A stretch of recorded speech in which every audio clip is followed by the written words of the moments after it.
Ayan, yung tinda natin ngayon. Karpa. Mga kabady, karpa, 50 lang ang kilo. Lalaki niya, no? So, 50 pesos lang ang kilo niyan, 50. At itong maliliit naman, 20 pesos lang ang kilo niyan, mga kabady. Ang karpa yan, 20 pesos lang yan. Yung kabila naman nating tinda, ito yung kilo na ginagamit ko, mga kabady. Napanood nyo naman siguro yan, ano?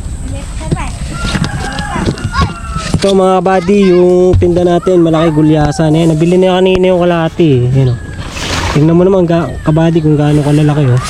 8 kilo, 1 kilo niyan. Yan, ayan, oh.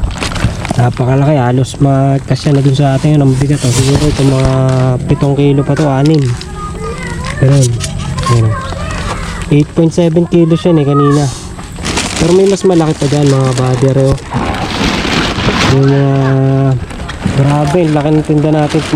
Ang kilo nito, mga kabady, pag binebenta ko ang kilo nito, mga kabady, mura lang.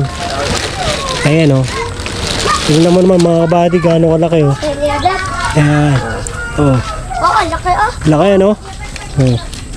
Namaga kung magkano kilo lang yan, kabady. Napakamura, mga kabady. Swerte yung mabili niyan. Kasi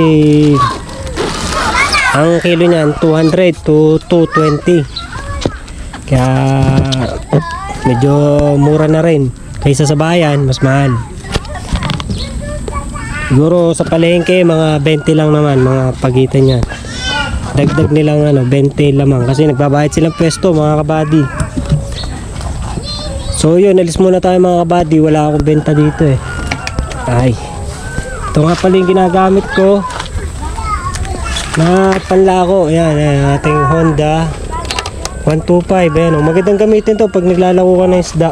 Kaya swabe gamitin, mga kabady. So yun, magtitinda muna tayo. Mamaya mag-vlog uli ako, mga kabady. Ito yung hanap buhay natin, yung pagtitinda ng isda. So yun na muna, hanggang dito na lang muna, mga kabady.